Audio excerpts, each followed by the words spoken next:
لیے نہیں تھے، لیکن پرائم منسٹر صاحب نے اپنی ذاتی کوششوں سے مختلف سعودی عرب، UAE، چائنا وغیرہ سے ایک ہیلپ لی اور ایک سہارا دیا، جس میں کہ ہمارے جو امیجیٹ جو اس کے پیمنٹس کے ایشو تھے اس کو ریزالو کیا، اور ساتھ ہی ساتھ میں ایک پروگرام شروع کیا جس کا بنیادی مقصد تھا کہ ہم کس طرح سے اپنی اکانومی کو سٹیبلائز کریں، کیونکہ جس طرح کے حالات تھے وہ اس کی اجازت نہیں دیتے تھے کہ وہ ایک بڑا سٹیبل ایکسچینج ریٹ ہو، خاص طور پر کیونکہ ہمارے پاس ڈالر کی شدید کمی تھی، اور اس چیز کو حاصل کرنے کے لیے ہمیں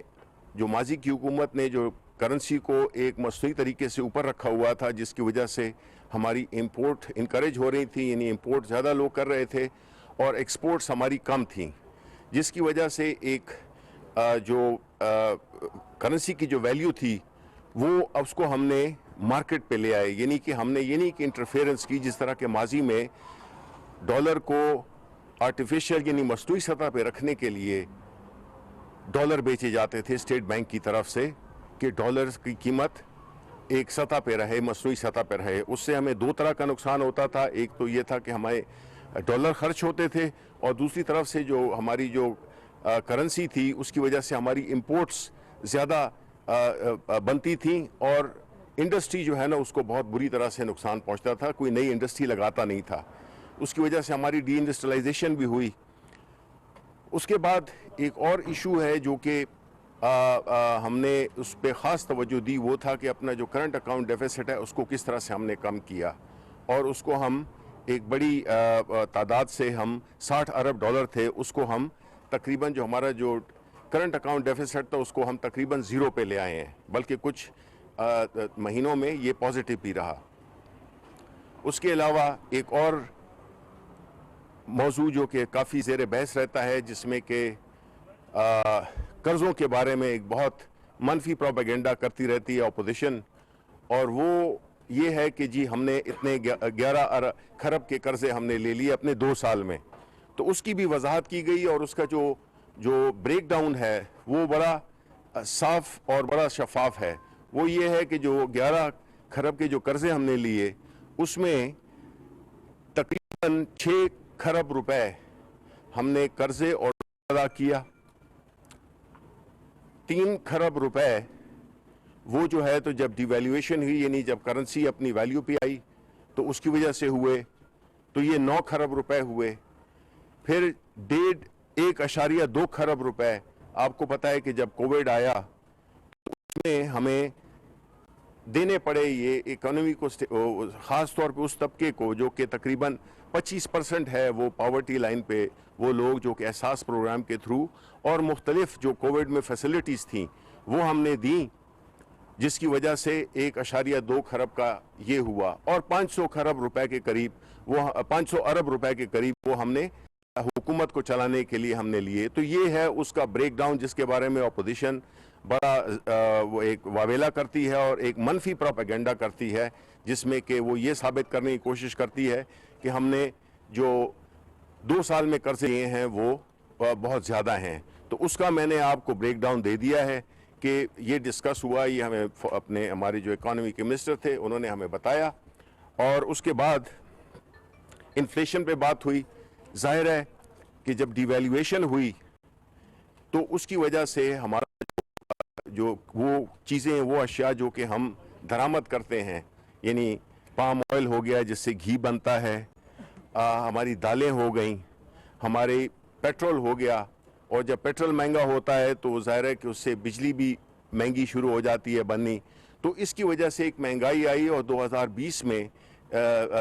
پچھلے سال جو ہے تو جنوری میں تقریباً 20% تک انفلیشن چلی گئی تھی، جس کو اب ہم دوبارہ نیچے لے آئے ہیں اپنے تقریباً سنگل ڈیجٹ میں۔ تو اس سے چیزوں کی اشیاء کی قیمتیں کم بھی ہو رہی ہیں، اور انشاءاللہ ابھی جب کہ ہمارے جو اسٹیٹ بینک کے ریزروز ہیں، ہماری جو اکانومی ہے اس میں جو لارج سکیل مینوفیکچرنگ ہے وہ بھی بڑھ گئی ہے، انڈسٹری میں کافی ایک وہ متحرک ہوئی ہے، کنسٹرکشن کی انڈسٹری بھی متحرک ہوئی ہے۔ اسی طرح ہماری جو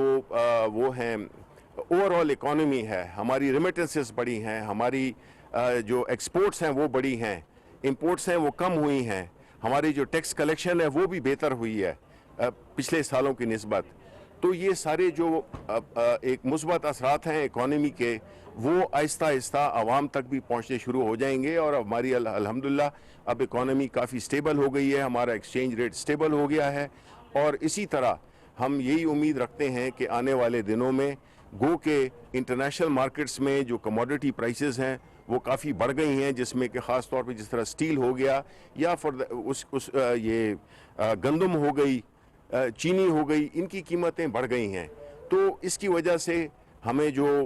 کچھ پرائسز ہیں جن میں کہ ہمارے کنٹرول سے باہر ہیں, تو اس پہ بھی انشاءاللہ جو انٹرنیشنل کموڈٹی پرائسز میں کمی آئے گی, تو اسی طرح سے یہاں پہ بھی ان چیزوں کی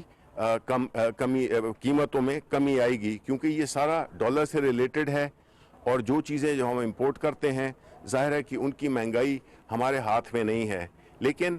جو ٹرینڈ شو کر رہے ہیں, جس طرح کہ آپ نے پچھلے دنوں میں دیکھا کہ ایل این جی کی قیمتوں میں کافی ایک دم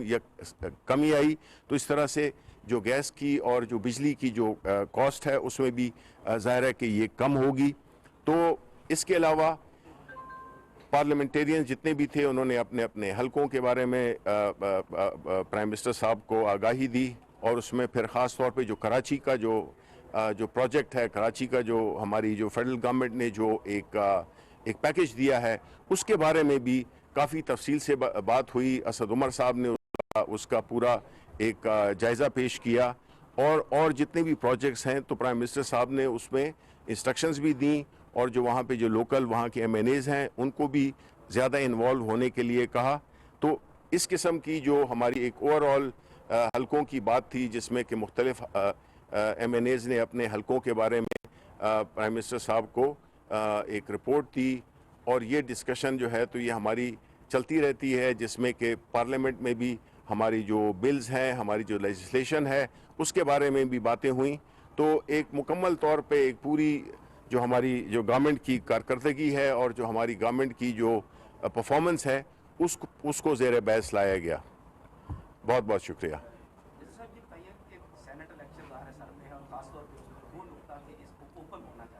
اس کے حوالے سے آپ کی اتحادی جماعتوں کی اور آپ کے ارکان کی رائے کیا آئی, اور اسی کے ساتھ یہ بھی بتا دیں کچھ چینلز پہ یہ خبر بھی چلی کہ کچھ ارکان نے کہا کہ جہانگیر ترین کو جو ہے وہ سینٹرل الیکشن کے ٹکٹس اور اس سارے پروسیس کا نگراں ہونا.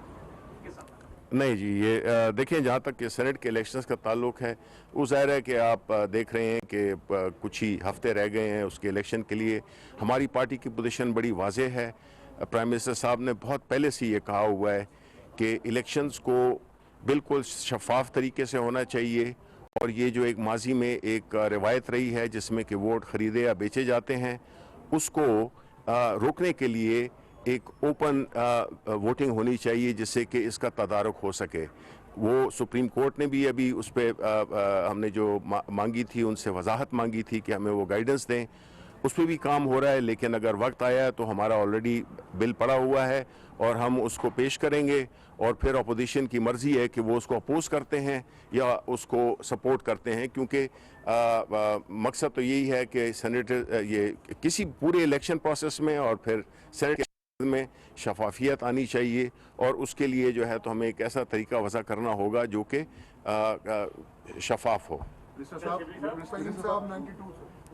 اپوزیشن بالخصوص پاکستان پیپلز پارٹی یہ پلان کر رہی ہے کہ وزیر اعظم کے خلاف تحریک عدم اعتماد لائیں, اور ٹارگٹ بھی کر رہے ہیں ایم کیو ایم اور آپ کے باقی اتحادیوں کو. کیا آپ ہوپ فل ہیں کہ وہ تحریک عدم اعتماد ہوگی, وہ ناکام ہوگی, اور آپ کے اتحادی آپ کے ساتھ ہیں اور اراکین کی حمایت بھی حاصل ہے؟ انشاءاللہ. دیکھیں بات یہ ہے کہ پی ڈی ایم مختلف اپنے لیے مختلف وہ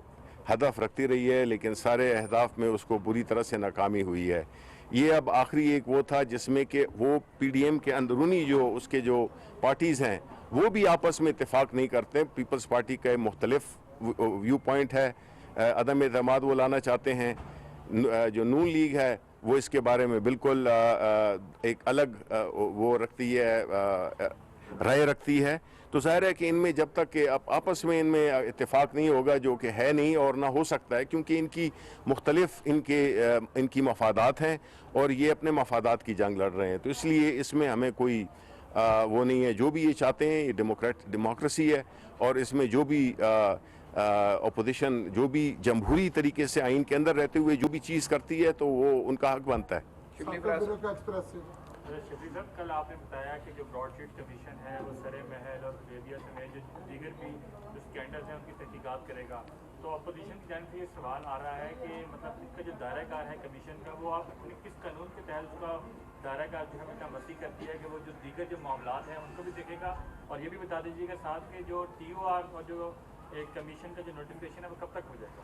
دیکھیں, جہاں تک کہ انکوائری کا تعلق ہے, آپ کو پتہ ہے کہ پاکستان کا ایک بہت بڑا مسئلہ کرپشن رہا ہے, اور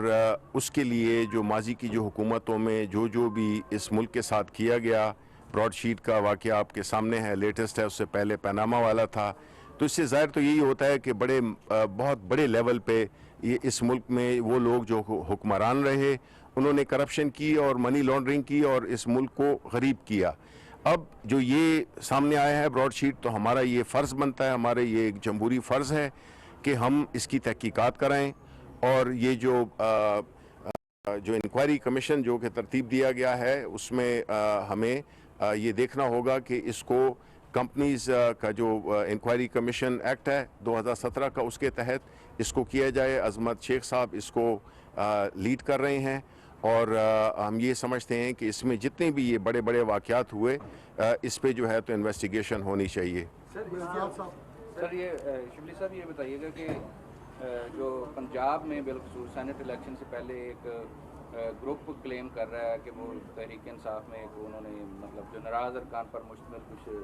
لوگ ہیں جنہوں نے ایک تو ڈیمانڈ کی ہے کہ انہیں سینٹ کا ایک ٹکٹ بھی دیا جائے, اور اس کے ساتھ ساتھ انہوں نے وزیر اعلیٰ پنجاب کو بھی چارج شیٹ کیا ہے. تو آج چونکہ ساری گفتگو ہوئی, تو کیا پنجاب میں وزیر اعلیٰ کی تبدیلی کے حوالے سے بھی کوئی بات چیت ہوئی ہے, اور اس کا کوئی امکان ہے؟ نہیں جی, دیکھیں بالکل نہیں ہے اس کا. پارٹی میں جب ممبران ہوتے ہیں, جس طرح کی ہماری پارٹی ہے, اس میں مختلف لوگ رائے رکھتے ہیں, وہ اپنی تجاویز پیش کرتے ہیں, اور جو بھی ممبران انہوں نے جو بات کی ہے وہ ظاہر ہے کہ وہ ایک پروونشل ایشو ہے, اور ہماری جو پروونشل لیڈرشپ ہے وہ اس کو ریزالو کر رہی ہے, اور یہ کوئی